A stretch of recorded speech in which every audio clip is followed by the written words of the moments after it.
เห็นไว้ก่อนนวลน้องหาเงินหาทองเมื่อใดก็แต่งรออีกจากช่อง3 ปีเอาเลยได้ดีอายสิมาขอแต่งแต่หน้าน้องไม่มี ใช่ตบ ไทยหน้าน้องเกิดอุบัติเหตุเองมีลมเด้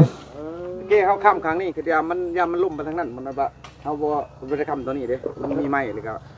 มาพาดลงทางนี้แล้วก็ที่พาดต้นตัวนั้นต้นนี้ต้นนี้ โอ้ ลงมาเห็นบ่ เจ้าบ่ได้ข้ามไปบ่ซะ ค้ำอยู่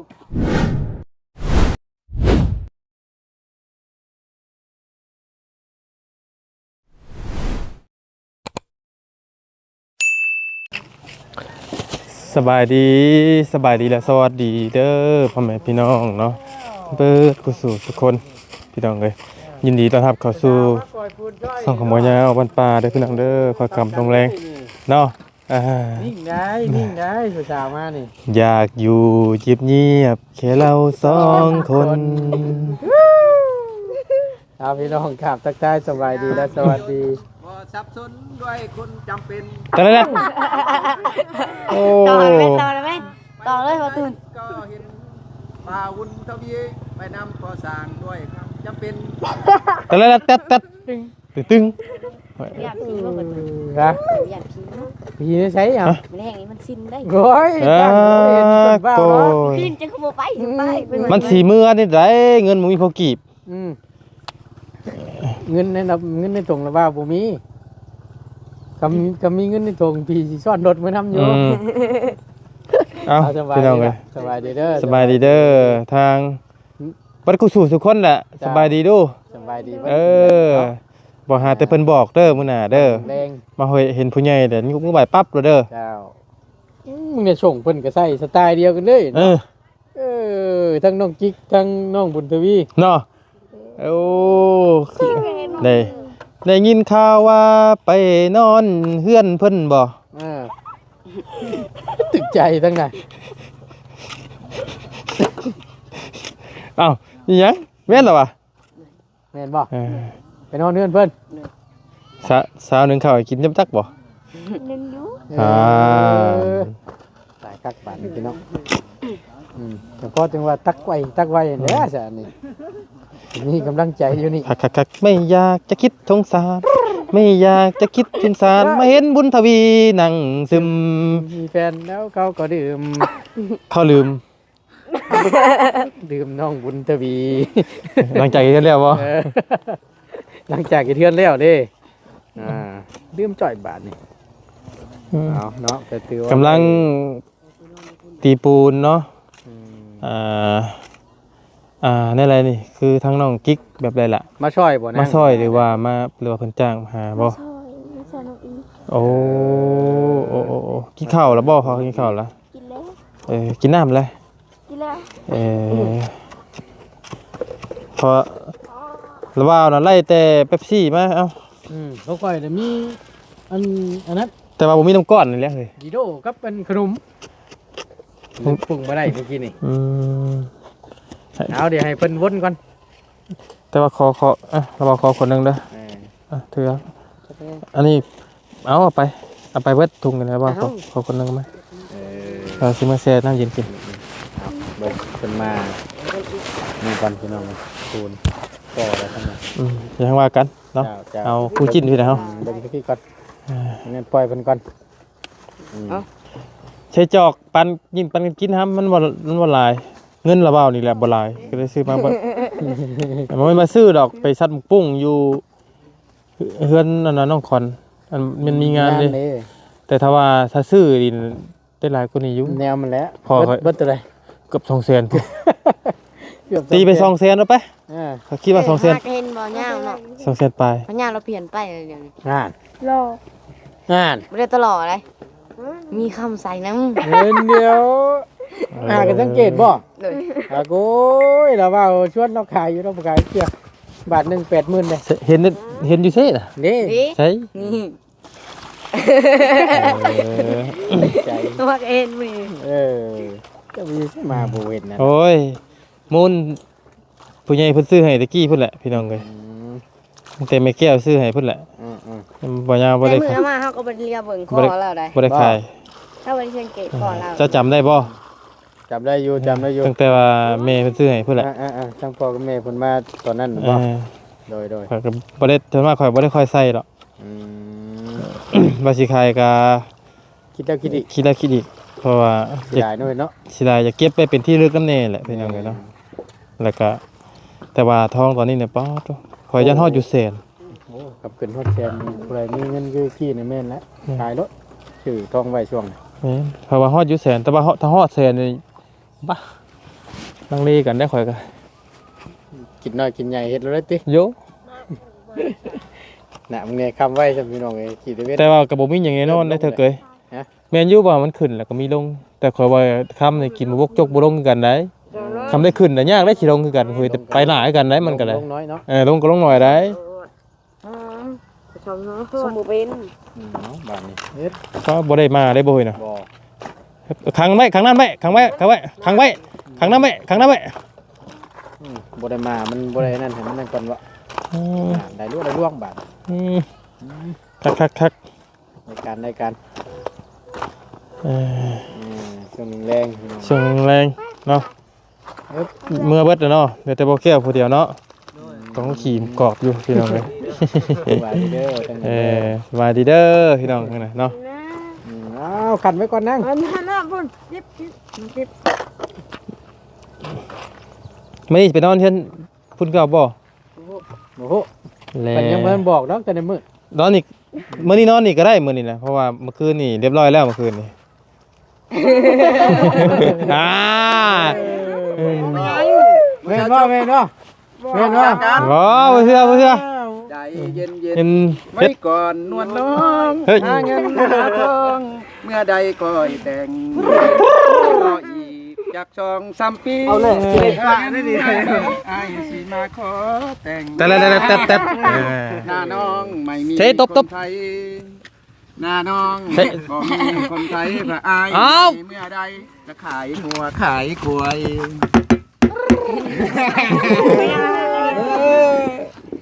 พี่มันมาหาทั้งระเบ้าพี่เต็มพี่น้องเลย ไปนอนบ่ยัง ลบกัน ได้กระยาเนาะ ลบกัน ค่อยๆลูกค่อย ค่อยๆลูก เย็น บ่พิธีสมปูนนะลูกบ่แม่นแต่ฉันบ่เฮ็ดบ่เฮ็ดอันนั้น แนะนำบ่ฮดลูกสำนีมันก็เงียบ นี่พิธีสมปูนนั่นนะ นี่เบิ่ง คือจะเฮ็ดกินนี่บ่แม่นกินนี่ น้อยเบิ่งเดี๋ยวมึงเพื่อน ลบกันพี่น้อง นี่มานี่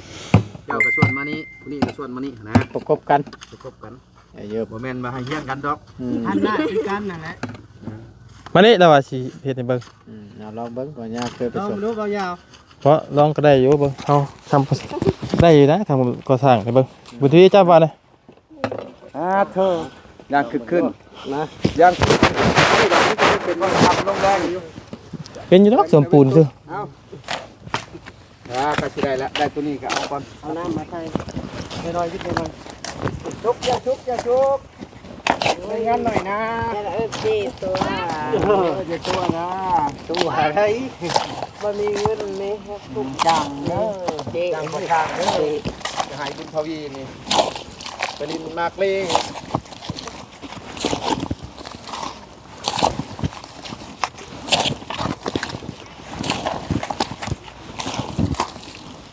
มาเจน่าน้องน้อยบอก เจ้ามาแม่นบ่เฮามาถึงแล้วบ่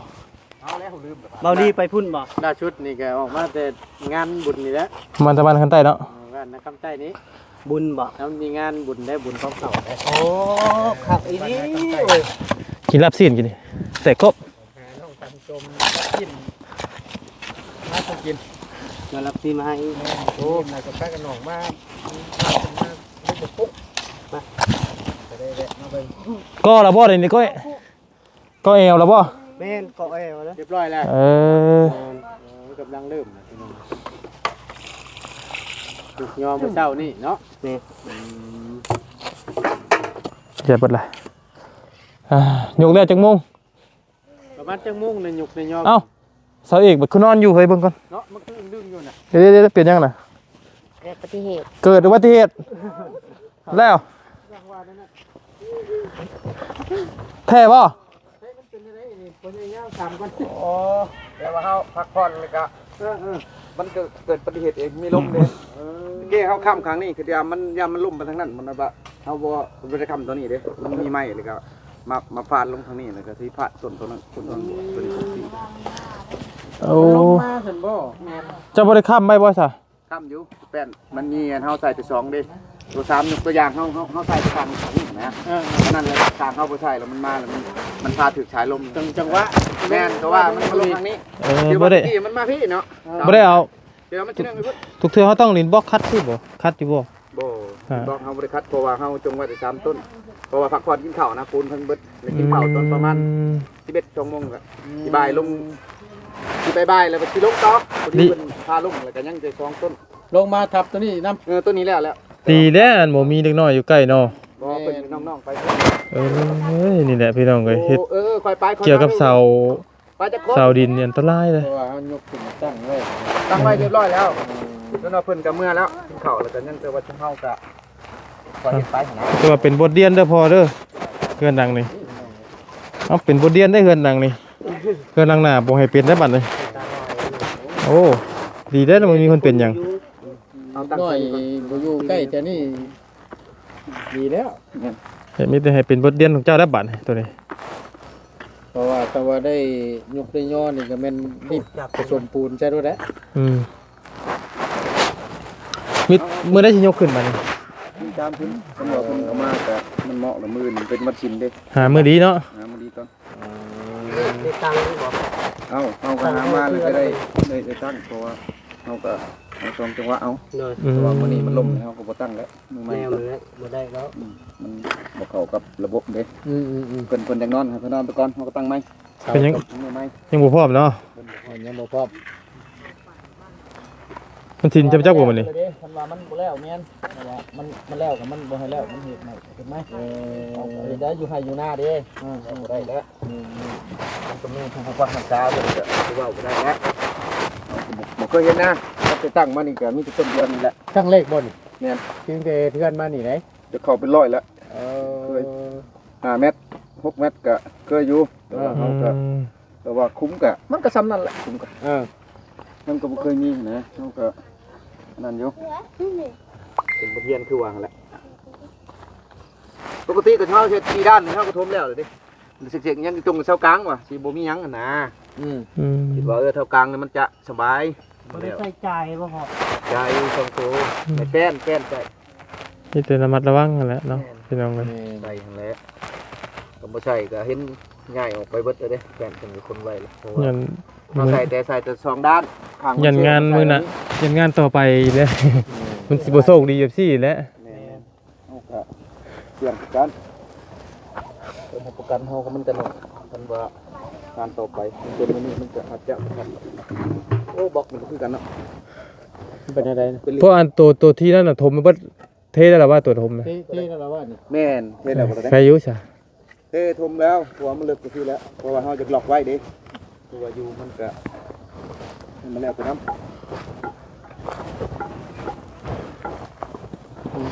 มันเทแล้วบ่ย่านเนาะ แม่นอยู่บัด เออ แล้ว เพราะว่ามันครบเลย งัดลงกับบ่ลง ตัวตั้งนี่แหละอันตราย บ่แก้วก็เป็นเนาะเจ้าก็เนาะเก่งเนาะเรานี่โอ้ธรรมดาได้อยู่แก้วนี่ใครได้ดูเป็นทัวร์นี่ดีแล้วนี่เนาะเนาะ ฟาดตัวนี้ เอาเนาะอาบน้ำได้มื้อนี้คือบ่อาบถ่ายแล้วเรียกถึงอาบบ่จักมื้อแล้วบ่ได้อาบ4 มื้อนึง บ่ได้ดอก 4 มื้อ สิมือ 4 มื้อเลยเป็นหยังเนาะ โหนแล้วอาการโหนเนี่ยบ่อาบน้ำมืดเด้ 4 มื้อนึง4 มื้อนึงพี่น้องบ่ได้เฮิง เก่งเนาะเจ้าก็เนาะเป็นช่างเมื่อก่อนมันตั้ง นี่ หมอแล้วมาเฮียนก่อนั่นเพิ่นนี่แหละ บ่ เพื่อนน้องไฟฟ้ามาแล้ว เขียนก็บ่เป็นนะเฮ้ยทำบ่เคยทำบ่เฮ็ดก่อน เคยจับเคยบ่ายมาก่อนเนาะ พ่อบ่กล้าเฮ็ดบ่ได้เฮา แม่น คิดซอยเพิ่นนี่แหละคือน้อง การจับคงจับเคียงกันคือว่าคล่องแท้ ในการจับบ่คือกันเด้เนาะ อ้าว ถ้าเจ้าสิเฮ็ดแบบใด ทำบอกกันบ่ในการรูปแบบกระจับนี่บ่ อืม จากหนึ่งมากกว่าบ่เป็นเนาะ อืม สิจับบ่ถนัดแน่นี่ ขอขอยันจับแบบพี่ข่อย อย่าจับแน่ดีได้คนเคยเฮ็ดเคยผ่านมาน่ะจับนี่คือจะคล่องจุ่งจังนี่ มีแต่ก่อขึ้นแบบซี่สิว่าพ่อเลยมัดคานมันหยังบ่ นั่นแหละ มัดเนาะ ก็เต็มนี่แหละมื้ออื่นก็ ชูงความชูงเพิ่นจะได้นี่เอวเพิ่น อืม ตัวนั้นก็50 มีแต่มัดมีแต่เทคานจบเนาะ ค่าหิน ยืนยืนเอากระจับมาใส่หูมันนี่ก็ได้ มีแต่เทคานแล้วก็แม่นจบนะพี่น้องแม่นไปห้องน้ำต่อหรือว่าเฮือนน้องอึ้งให้แล้วเฮือนน้องอึ้งเนี่ยมันไปเฮือนน้องน้ำบัดนี้ ยึดตัวนี้ไว้ก่อน แม่น ทันทีห้องน้ำนี่ใกล้จักมือนิดนึงบ่ บ่ดอกถ้าว่าเอาดีๆนะ แบบนี้แล้วเฮาบ่ได้พักเด้อันนี้ก็บ่ฮู้ว่าจักโมงนะบอกตรงเลย มันก็ตายแล้วนี่ บ่กี่มื้อดอกเขาว่าอันห้องน้ำเราเฮ็ดถ้าเราเฮ็ดนะเพราะว่ามันบ่ได้มีหยังนะห้องน้ำนิดหน่อยเนาะตะเปาะอยู่ถ้าจะเฮ็ดตลอดมันบ่เบิ่งเนาะแล้วก็สิบ่เมื่อยซ้ำตัวนี้อีก เนี่ยมันเลยบ่ได้ใหญ่ เมื่อยตัวนี้มันเมื่อยน้ำเสาวันนี้ขุดพัดอันนั้นแท้นักเสาเลยไปแน่ได้ผู้ช่วยน้ำผู้สั่นกับผู้แห้งแล้วผู้สูบน้ำ2 คน อืม โอ้สบายดอกผู้สูบน้ำสูบหยังนะ อืม ได้ดอกเล็กน้อยนะ ใกล้กันแล้วเนาะ พอได้ห้องใช้เนี่ยแค่นี้ พอเล็กน้อยก็หลายคนอยู่ อืม จักมือได้เจ้า จะมือจะน้ำหวานนะมึงเงินนี่ ฮะจักมือของเจ้าน่ะจักมือ จักมือแหละ จัก มือเติบ ฟอสินับบ่ไหลผู้นี้ ดีกันแล้วเลยก็ ไป ว่า เอานอนแล้วเอาสาดห่อไว้เจ้าบอกฮะบ่แม่นคนน้อยๆคนว่าเอามันยังนี่คมเบิ่งว่าชี้นุ่มๆเอา สาดหัวไว้ ว่าผู้ เรื่องมันนอนมันนบ3คนนั่นอยู่นั่น ข่อยว่าสิแม่ สร้างเด้ ข่อยว่าสิน่าสิซีมือคือกันแหละเพราะว่า งั้น เขาอาบน้ำกันเด้ พร้อมกัน หนาวดิใส่เงินจุ๊เจ้าดิ เนาะ หนาวไปใส่เสื้อกันสั่น เจ้าปัตตามันกำอาบรถตอนนี้ เจ้ามันต้องอาบแต่เว้นพุ่นบัดนี้ ต้มใส่น้ำร้อนลุง อืม ต้มน้ำร้อนแล้วก็เทใส่ชามมันจะโตนรถต้นแต่ละคนต้น เพราะว่ามันบ่ได้หนาวมื้อนี้ อาบแล้วจังเลยอาบเลย บ่ต้องถามมันขับมันมืดรถทำเลยอาบรถ รุ่นเฮานั่นอาบ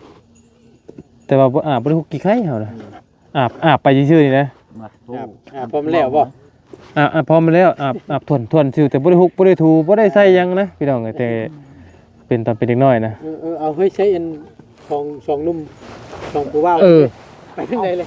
ใช้ว่าเอารถไปทางไหน ไป น้องนี่แน่ง ไปใช่ครับ ไป น้องบุญทวีกับน้องกิ๊กไปแล้ว ไปเลย ย่างไว้ ไปทางใดเลย ไปก็บ่บอกบ่กล้าเอาบาด เนาะ โอ้ไปเอาโทรศัพท์บ่ลูกคือต่างแทบบ่ได้ขี่รถซ้ำบ่ดีว่ะ เรียบร้อยแล้วครับว่า โอ้ยตายเพิ่นแป๊บเดียวบ่ได้บาดไปเลย เฮ็ดจังได๋พ่อใหญ่ยาวเอ้ยงานเข้าเลยลูกเจ้านี่ ทางนี้ดีเนาะ พอช่างไปทางใดก็ไปนำว่ะโยพอช่างไปลิ้นเมื่อคืน ไปเรื่อยมันหนักพ่อเลยเนาะ โย ไป ไปกับแม่หั่นแหละ ไปเลย ไปเรื่อยไปเรื่องมันหนักพ่อเลยผู้หญิง มาเป็นเชี่ยวกันว้าวเนาะน้ำเชี่ยวคักแล้ว เดี๋ยวไปพ่อน้องน้อยให้นักเลยน่ะน้องน้อยไปทั้งคนบ่อายครับ โอ้อันนี้ธรรมดาอายุ คนโบช่ำ โบครับเถียงบ่ได้สนไปได้น่ะอยากสนะเรียได้น่ะแบบยั่วใส่ว่าเพิ่นสิเอ้ยยายเฮาบ่มักอีกบ่ได้น่ะโอ้เฮงมากันแล้วว่ะ ฟังได้พาไปอยู่ประกันเขียดก็ไปได้ว่ะ ผู้ใดอันนี้บ่ เพิ่นหั่นแล้ว น้องน้อยบ่เออ เอาพี่น้องเลยเดี๋ยวทั้งไปยาวคนนึงก็ก่อนเดี๋ยวเอาคนลุมลูกหลานก่อนครับพี่ครับนี่แต่คนลุมตั้งโลมาจอดมื้อนี้ ได้หยังก็เอานั่นเลย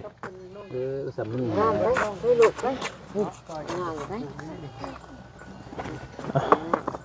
เอาเฮาบ่เอาหรอกทุกซี่นี่ เข้าใจละลายเด้อ ไว้เจ้ากินเนาะ วางแม่เจ้าข้างหลังเอาเวียกก่อน ไปเฮาสิออกมาก่อน เดี๋ยว บ่เห็นสิหนาวเด้เปิดหนาวแล้วนะผม เลือดดาวแล้วฮ้อนแล้วมันอากาศเย็นๆตอนที่แจ้งหนาวเนี่ย เลิกๆก็น่ะเย็นอยู่ แม่บ่คืนนี้ก็เย็นกว่า5ผ้าบ่เห็นเบิ่งพ่อเมียประกอดกระโตนโอ้ยว่าเฮ็ดจังได๋เย็นจ้อยล่ะบ้านนี้ใครแน่มันสิฮ้อน แหม ไปแล้ว ออกปากก็ได้ คิดว่าบุญทวีเอาไปห่มอ่ะมันน่ะผมบ่แม่นบุญทวีนอนคูนเฮ็ดแม่เพิ่น ป้าเช้าออกเมื่อป้าได้พอเด้อ เด้อขอบใจเด้อ ป้าบอกแก้วไปเฝ้ามาเฝ้าได้จังหน่อยสิออกเมื่อเลย นี่ก็เดินทางเมื่อแล้วคือกันนะครับ เมื่อกันบ่ ทำนะ หาเมียคือแปลงเลย นะครับมี หาเมียได้ไหมเนาะ ดุนอะไร เอาโดนแล้ว เอานักรถมาเร่งนี่ จะนักจะเตรียมรถซะเนาะ เลยเราหยอกเรามวนซื้อเด้อพ่อพี่น้อง ซาข่อยแล้วข่อยบ่ได้หยอกแล้วเมื่อก็เอาดีแล้วเนาะ เอาแล้วคันเมียอยู่ เมียเฮาเนาะเฮ็ดหยังก็นั้นจะไปเฮ็ดเมียคนอื่นเด้ มีคนอื่นมีอันนั้นเรื่องนี้แล้ว เอาเมียเฮาเองสิเป็นหยังเนาะ เลย ป้าเมื่อป้าก็ได้ซะเด้อ มาซิโนบ่ แม่นเจ้าเด้ ไปเดินทางปลอดภัยเด้อ อยู่นี่ก่อนบ่เจ้า สิออกเมื่อคือกัน ไปซะป้าเด้อ ไป ไปอยู่ดีมีแห้งจะเป็นน้องของบุญกับคุณนี่หลายเนาะเสาเอกตกพี่น้องเลยเบิดปูนนี่เพิ่นก็พากันพักแล้วหน่อยเนาะเอาขอบคุญขอบคุณนี่หลายเด้อขอบเจ็บบ่ให้ไล่คมไข่บ่ให้มีเด้อพี่น้องเด้อไปแล้ว